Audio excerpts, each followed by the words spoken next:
7, 6.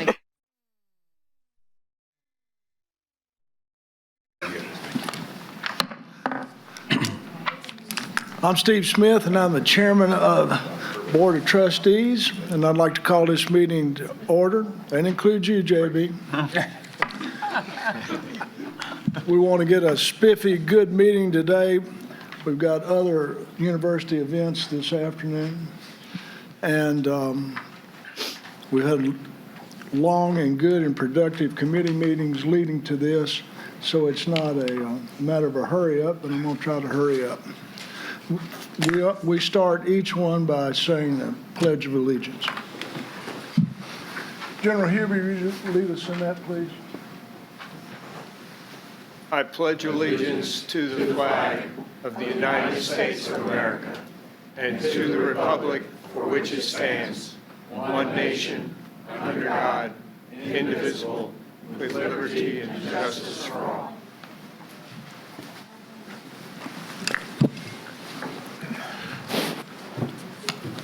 Coach, one of our traditions that I think I'm unaware of at any other school, we want to be the most patriotic school in America.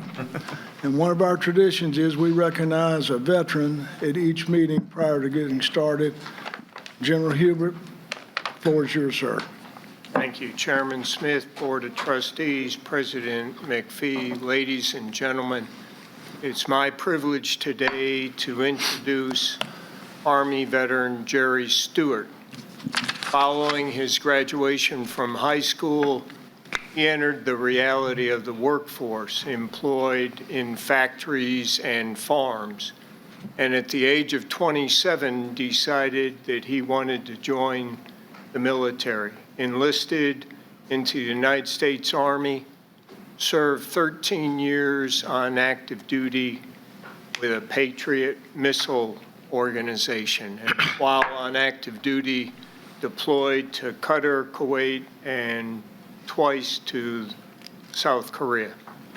He then got out of active duty, joined the Tennessee Army National Guard for an additional 4 years, and while driving a concrete truck, he heard about the incredible program of concrete industry management here at MTSU and said, that's where I want to be. So he's currently a junior in that major, scheduled to graduate in 2025. And while he's here, he was selected and assumed the responsibility as the president of MTSU chapter of Student Veterans of America. Ladies and gentlemen, Army veteran Jerry Stewart.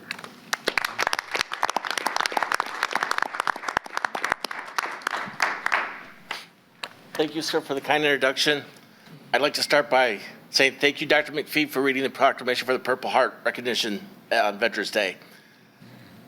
And I know I'm here to be recognized, but I'd like to say, being the president of Bravo, when I took over, we were a very small chapter. Now we've got 120 members. I started last spring the Purple Heart stuff and got it pushed through all the way to Veterans Day. And as of yesterday, we took 122 toys to Nissan Stadium for the Angel Tree program, and we beat Austin P. The veterans here at MTSU are doing great things for the community, and I'm going to make this short because I don't like speaking in public, but I'd like to say thank you for letting me come and talk to you guys. Our next big event is we're sending 9 members to Nashville for the National Convention in January, and that's all I have.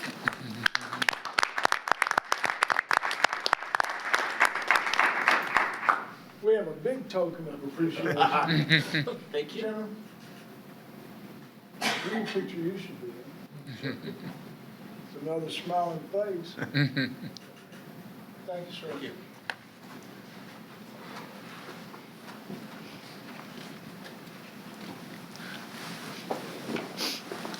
Unexpected pleasure a few months ago is mine now, and that's to introduce Derek Mason, who's our new football coach, has a long, illustrious career and is going to take MTSU to the top of our conference, and he's a gentleman and a scholar. And Derek, you want to say a few words? You may as well.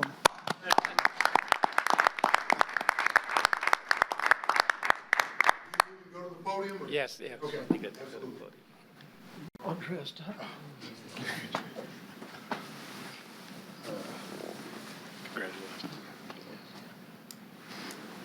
First of all, I'd like to say thank you, okay, to the Middle Tennessee Board of Trustees. I'm extremely excited about what this opportunity is. You know, I had a chance to talk with Mr. Smith a little bit about just the journey of young people, what matters. In this day and age where what we want to talk about is NIL and all these things associated with the change in the game, we still have to make sure that we value education, value the journey. That's my job. Win games, educate at a high level, and make sure that we give a better product back to parents than the one they drop off. That's the job. And so, as we were talking, I really gleaned the idea, okay, that education matters, okay, to Board Trustee Smith. I did. He talked about that in particular. Now, here's the thing. I didn't go to Stanford. I didn't go to Vanderbilt. I didn't go to Bucknell. I coached at those places.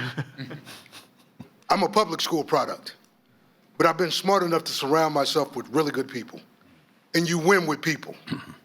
So I'm truly excited to have this opportunity to serve you, to serve this community. And as I talked to our young men last night, it was apparent to me that more than anything else, because this is what happens now with the portal, they were a little hurt. They're 18 to 22 years old, trying to figure out right from wrong. And in having the conversation with them, all they wanted to do was just have somebody tell them that they love them. So that's how we started. We started with the idea that it's about trust. And I told them, it's hard for me as a coach, as somebody that's responsible for like your well-being. It's hard for me to trust you Monday through, if I can't trust you Monday through Friday, how can I ever trust you on Saturdays? So it's all encompassing. So like everything that they do matters, and every day is a job interview. And that's sort of how we look at it. You know, if they can really work hard to invest not only in just what they wanted, if they can invest in their teammates, if they can invest in the journey, if they can invest, okay, in this community, we'll find championships in abundance. But I'm telling you, it's not just about buildings. We need buildings. We need resources. We need recovery. We need those things. But these young men, more than anything else, okay, need the idea that, okay, there's a belief that we will get to exactly where we want to go, okay, with the help and support of the community that they see around them. So invest in it. So I'd like to say thank you, not only for your support, thank you for your time, but like thank you for taking this opportunity to let me get in here just for a little bit and just say hello. So let's go Blue. I know there's a basketball game happening down the way, and there's a lot of people heading down the road, and maybe you get a chance to see it or you don't. But hopefully our ladies do a great job as they go down there to play Tennessee. So let's go Blue. All right.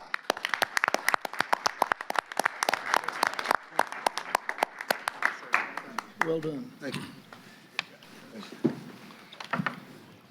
The one thing that we've led the country in is graduation rate in public schools football. And that's an expectation for the new coach. And I know the administration and board will give him whatever resources are necessary to graduate every doggone child. If we don't, we exploit them, and we don't want to be a part of that. James, would you call the roll, please? Yes, sir. Trustee Baker, Present. Trustee Boyd, Present. Trustee DeLay, Here. Trustee Jones, Here. Trustee Martin, Here. Trustee Mim, Here.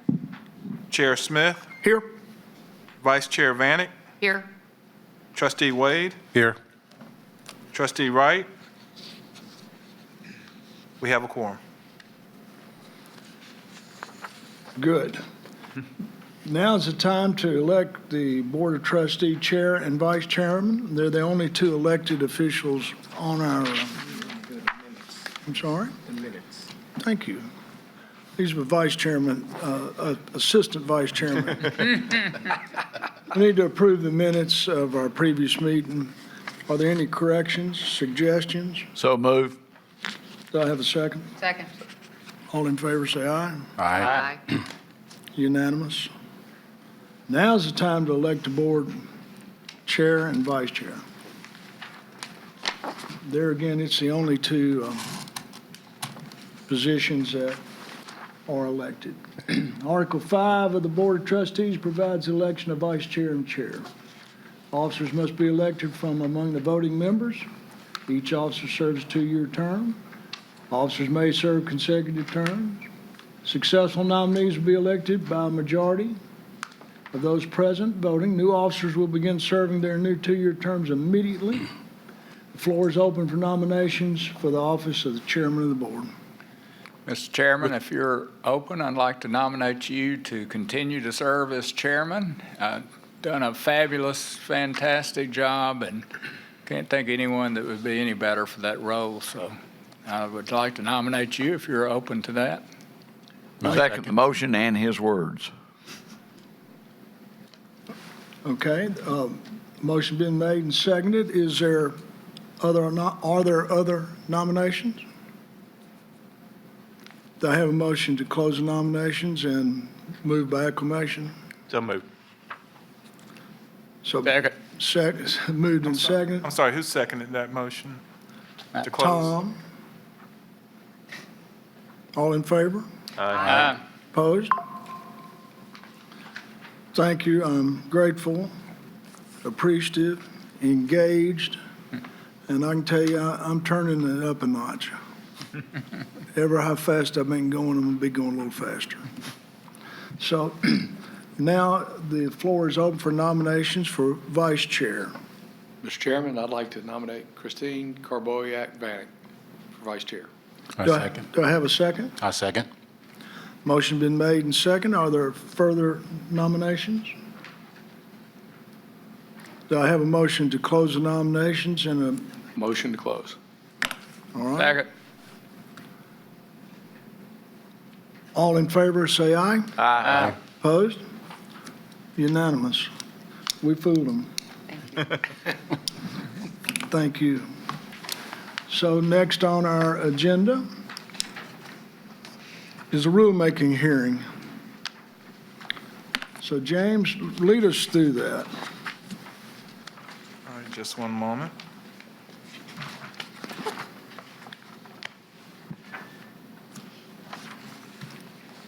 You want me to tell, it's in here. Today we'll consider one rule.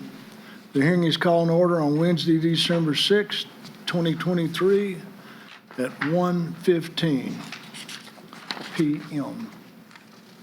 I'm the chairman of the trustees, and I'll be conducting the public rulemaking hearing. Hearings being conducted in the manner set by the Uniform Administration's Procedures Act, Tennessee Code, Section 45204. It's being video recorded, and MTSU will use the video recording as a record of this hearing. Purpose of this hearing is to afford all interested persons an opportunity to present facts, views, arguments relative to the rules. Notice of the hearing on the prescribed form was submitted for publication by the Secretary of State's office. Notice was also emailed to all students, faculty, and staff. Information about the hearing was posted on the Board of Trustees webpage, and notice was provided to the Associated Press, Nashville area newspapers, radio, TV, digital newspapers in adjacent counties, and MTSU student media. If anyone's interested in making comments during this period, there's a sign-in sheet outside the door leading the atrium.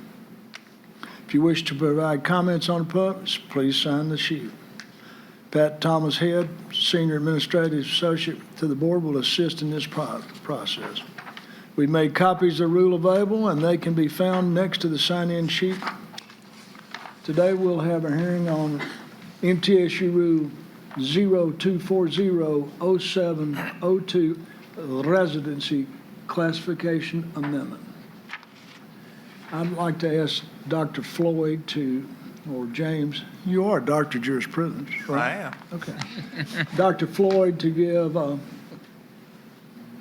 quick synopsis of the rule. Yes. This rule creates a formal rule revision to our Policy 501 residency classification. It incorporates proposed revision to policy that were drafted to specifically include dependent children of licensed Tennessee public school teachers as eligible for in-state tuition. And also, the responsible division was changed to academic affairs, and responsible officer was changed to the vice provost for enrollment services. This rule amendment reflects these updates. Pat, did anyone sign in on the sheet to? No, sir. The record should reflect that no one signed in. Questions, comments, concerns about the rule that we hashed and rehashed at the committee meeting, but it's time to go again if that's what we want to do. And before we go forward, I'd just like to advise the board that my office did not receive any written comments with regards to the rule as well.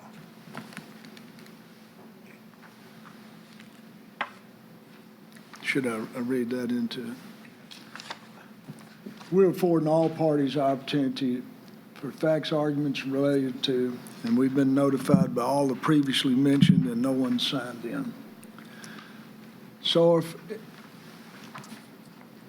At this point, Mr. Chairman, I think we're in position to move to a motion on the rule.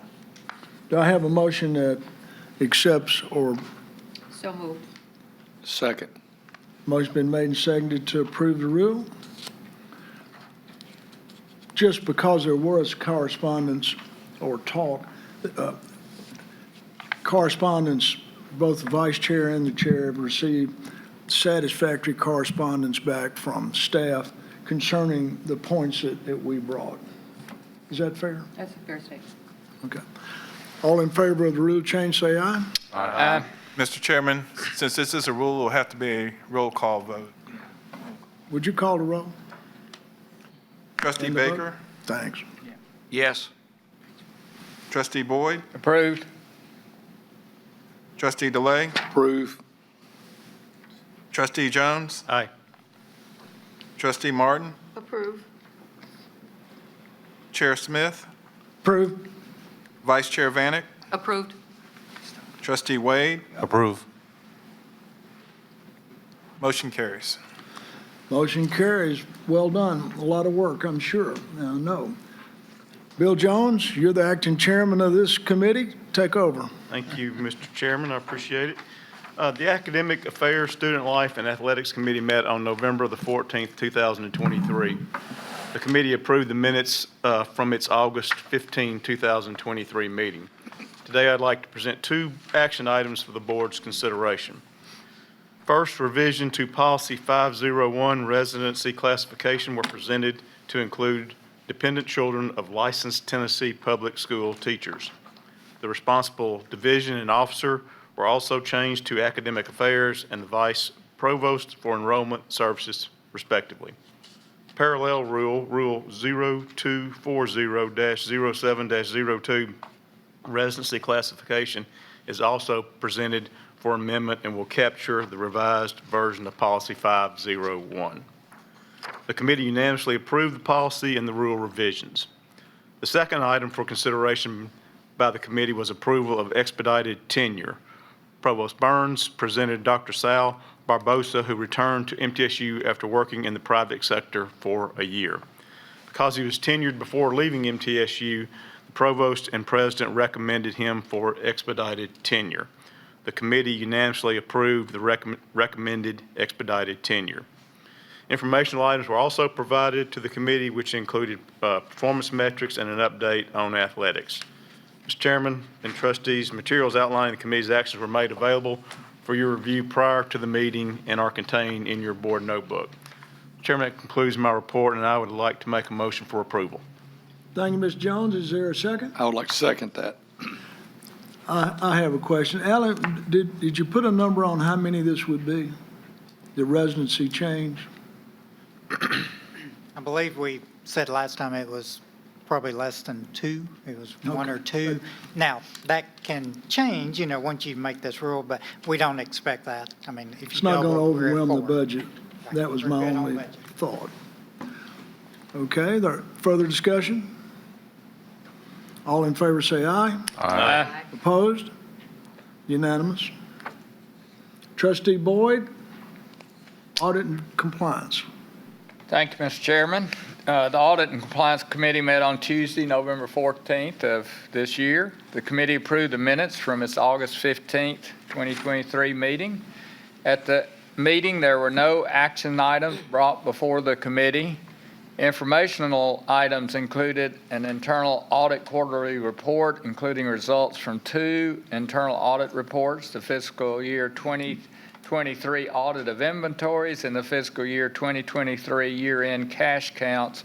There were no recommendations on either report. Results of external reviews, the Comptroller's investigative report, MTSU Campus Outreach that was dated August 23 of 2013. The identified internal control deficiency noted in the report was corrected during the year 2021 when management updated procedures related to this. The public meeting of the committee adjourned, and the committee went into executive session to discuss audits and investigations. And Mr. Chairman, that and trustees, that concludes my report. Thank you. There's no action items that you. Correct. Any comments or questions of the chairman? Thank you. Chris, would you handle the committee report for executive and governance? Thank you, Mr. Chairman. The Executive and Governance Committee met on November 14th, 2023. The committee approved the minutes from its August 13, 2023 meeting. At the meeting, there were no action items brought before the committee.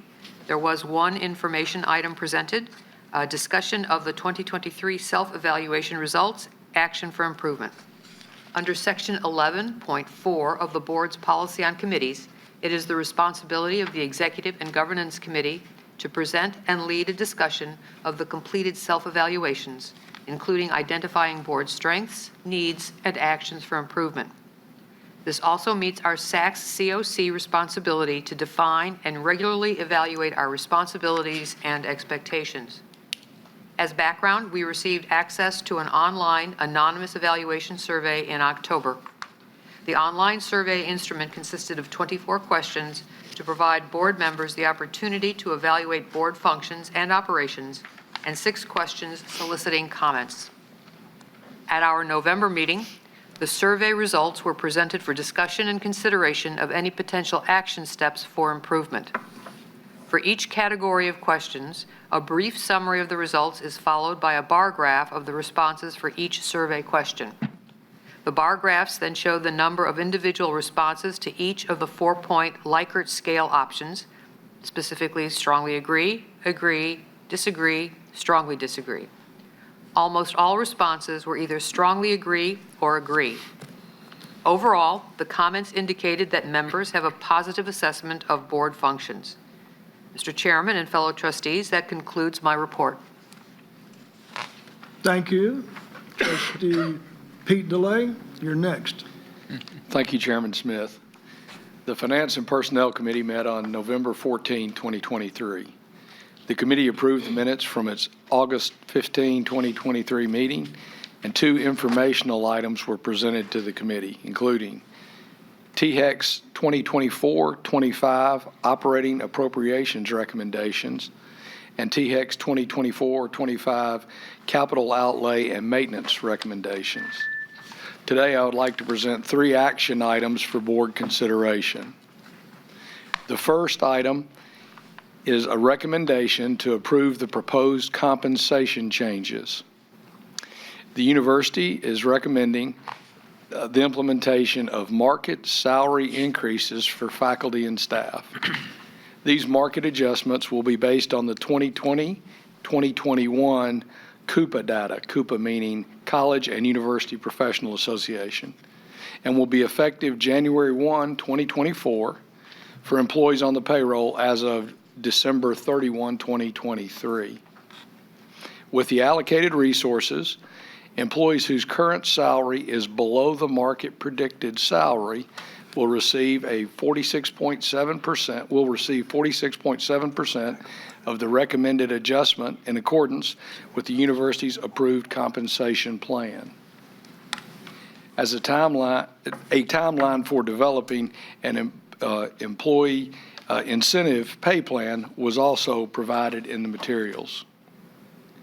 The committee unanimously approved the proposed compensation changes and is pleased to see progress that has been made in employee compensation.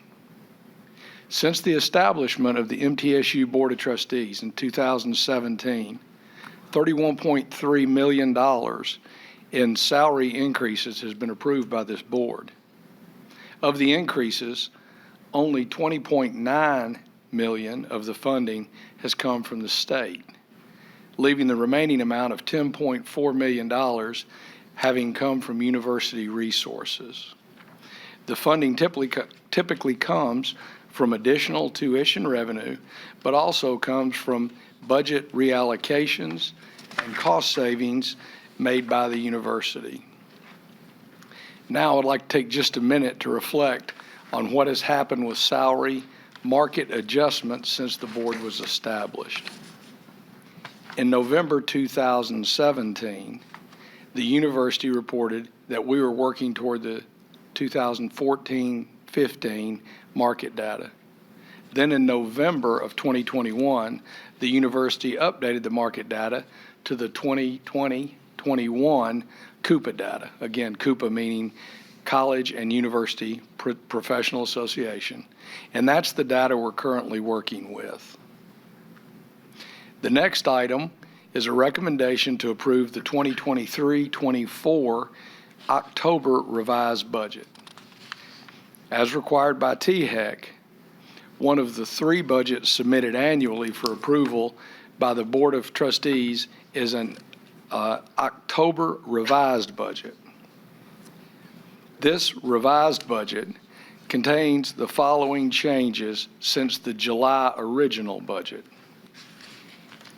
Increased state appropriations of $2 million for medical education program. $2.6 million in funding for increased employee benefits and risk management premiums. Adjustments to tuition and fee revenue based on fall enrollment and HERF-related funding. Adjustment to expenditure budgets to reflect year-end account balances that were not known for the July budget. Adjustment to auxiliary and restricted budgets based on fall enrollment information.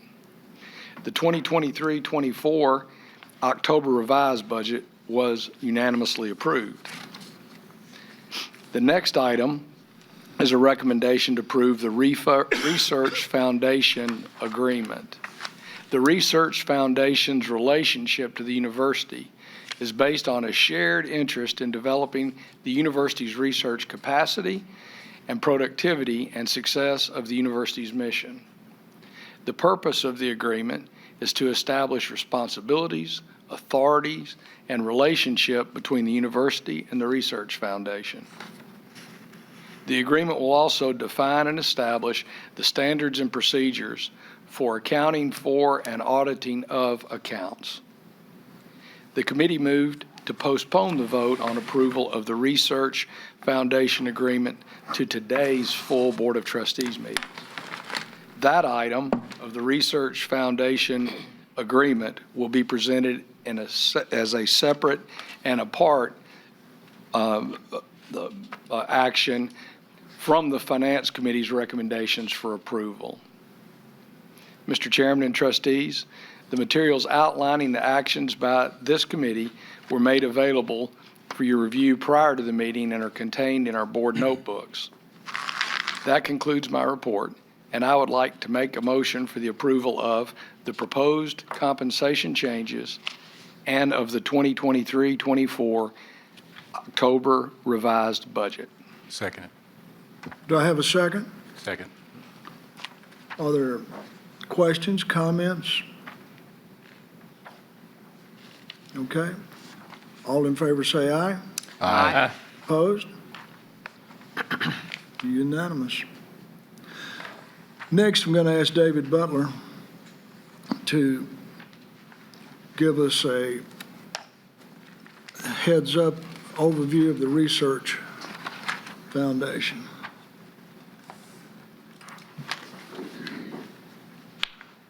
Good afternoon. I appreciate y'all's time.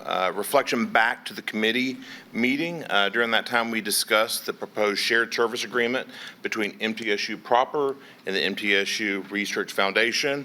At that time during discussion, there was a request for the bylaws of the MTSU Research Foundation to be presented, and those have been shared with the Board of Trustees Committee for review.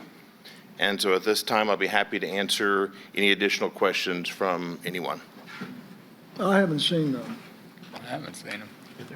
Is it my negligence? Oh, the portal? Online, in the paperwork there.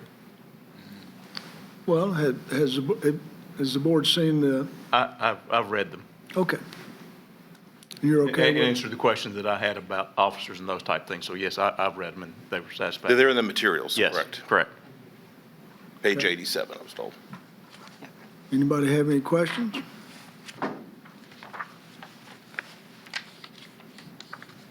Well, I had a couple, and that was, I'm a big fan of Bill Ketron, but how did he get to be chairman? And I'd like to amend it or postpone it, and I think a member of our Board of Trustees should be on that committee. I mean, I can't just do that, but they're the two things that are on my mind. Who selects the people on the committee? And if it's in the materials, Bill, I apologize because I did not glean that from the material. But who appoints the committee? And I would think nearly everyone else I'm aware of, the committee elects its chairman. So the members of the board are elected by a majority vote of the current directors in place, according to the bylaws. But there are no directors in place.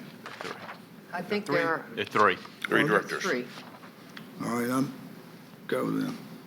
Okay. And who are they? Pat Geho, Lee Martin, and Bill Ketron. Okay. I guess, how did they get there? So whenever it was being incorporated, we looked around and tried to find people who had a positive relationship with the university and who had a relationship that would probably help further the research that was going on here. And though those three persons who have a deep relationship with the university and who've worked with us in the past were selected at that time. And when was that? That was in 2019. Which is the time when the organization was put in place. So it's kind of like as part of the setup, you automatically identify the board along with the incorporator. So In the terms? Say again, I'm sorry? The terms? Yeah, so they're on staggered 3-year terms. Good. Any other questions? Comments? Do we want to consider that a member of our Board of Trust should be on this committee? Or is I that- think that's something that can be brought up to the members of the current board because they can choose up to 13 members of the board. So that would be, I think, a discussion point that they should have at their board meeting. It's not something that is part of the bylaws or part of the organizational agreement. So I think that would be a relevant conversation to have with 3 current board members, and I'm sure that there would be a reasonable accommodation made at that point for an election of additional members. I don't want to speak on behalf of the members of that board because they are an independent body. Have they met? Say again, sir? Have they met? Yes, absolutely. They meet quarterly. Okay, meet for, well, you'll send the board a copy of their minutes, or?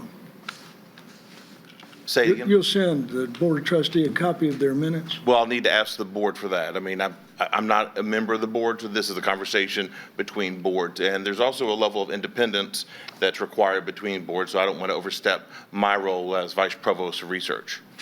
Well, it's a public meeting, I'm assuming you got to have minutes. Yeah, and Yes. I don't see any objections to that, and I think Vice Chair is correct. It's an independent, I don't think there'll be any objection of the board considering a member of our Board of Trustees to serve on the Board of Directors, Mr. Chairman. Well, I'll make that request. It's not part of, just part of the discussion. Right.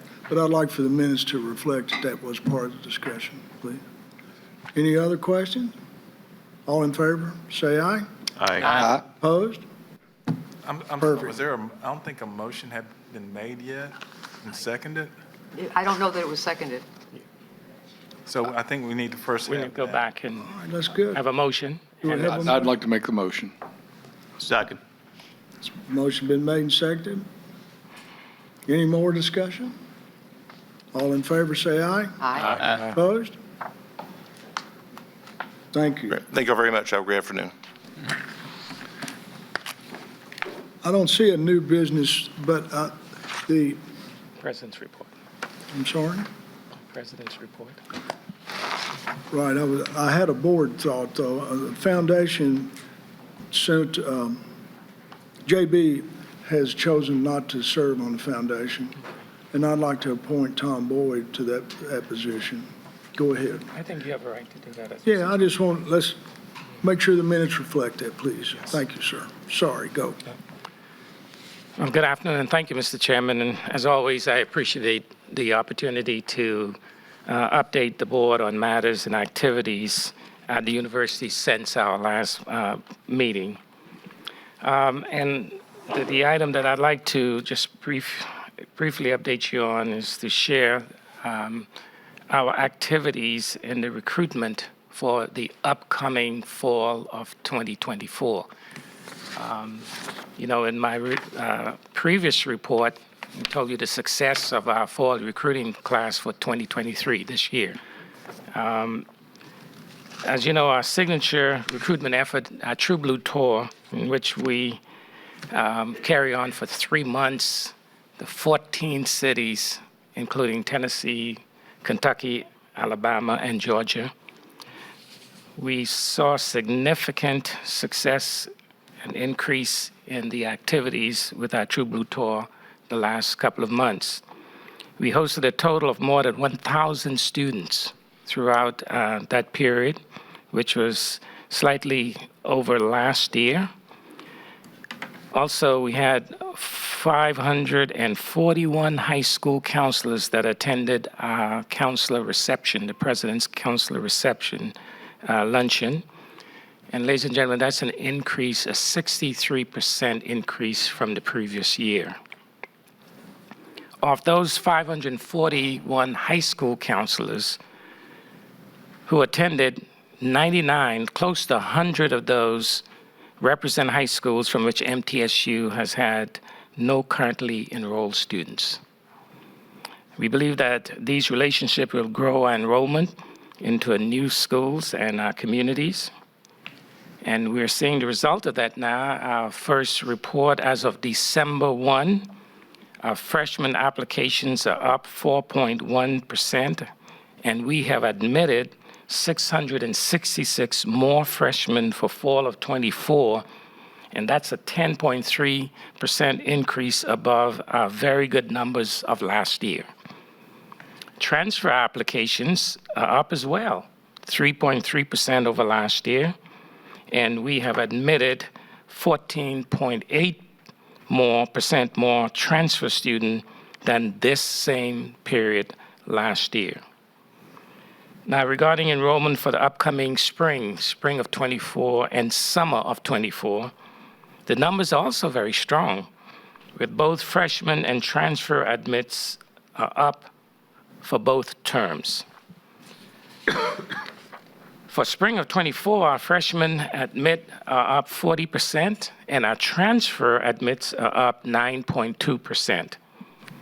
And for summer 2024, freshman admits are up 37.5%, and our transfer admits are up 22.2%. These are really good numbers.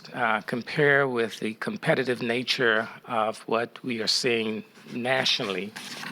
And credit really goes to our staff, our recruiters, our faculty, and administrators that have been out recruiting students. Dr. Laurie Witherow should be given credit for providing that leadership.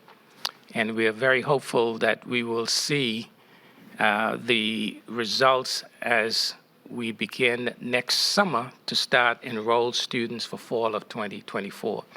So I like to describe it that we were very successful in bringing students to the front door. The next step is the yield, making sure that we open that door and welcome them to the Blue Raider family. So the numbers look very good, and I'm very pleased so far with those results. Finally, our fall commencement is just a few days away. And today it is actually the last day of classes. Can you believe the semester's gone by? It just seemed like yesterday we started. Then we'll have study day tomorrow. On Saturday, December 16th, we'll have 2 ceremonies, one at 9 a.m. and one at 2 p.m. So we're producing a lot of students. We're graduating a lot of students. That means the pressure is on to replace those students. I think the numbers we heard, Ms. Edgar, was like 16 or 1,700 students will be graduating next Saturday on the 16th. Just think about that. Fabulous. We need to make sure the state recognize that and provide the necessary support for this university as we produce the workforce for this state. Our speaker for both ceremonies is going to be the chairman of the Nashville Chamber of Commerce, our good friend, President and CEO, Ralph Schultz, who is a big support. He tells us that the research that the chamber has done showed that MTSU is producing the majority of the workforce for the Nashville, Middle Tennessee area. And I'm looking at our vice chair. She served on the board, on the Nashville Chamber Board, along with my service when I was chair of the membership committee. And this university gets a lot of credit for producing the workforce for the region. At the 9 a.m. ceremony also, we will confer the honorary doctorate degree on Mr. John Floyd, founder of and owner of the Old South Properties and an incredible supporter of our university. He has a real story to tell our graduates about success. So as I wrap up, I would like to remind you that the President's Holiday Community Open House is scheduled for next Thursday, December 14th, from 5 to 8 p.m. And I look forward to seeing all of you to interact with our communities. It's always a wonderful time during this period of the year. Finally, I'd like to wish all of you a very happy holidays and all best wishes to you and your family, and looking forward to an incredible 2024. Mr. Chairman, thank you very much. Thank you. It's been an efficient meeting, and I think one of the duties of the chairman is to have an efficient meeting. So on this one today, I feel like I've accomplished that. Thank you for being here, and God bless America. We're adjourned.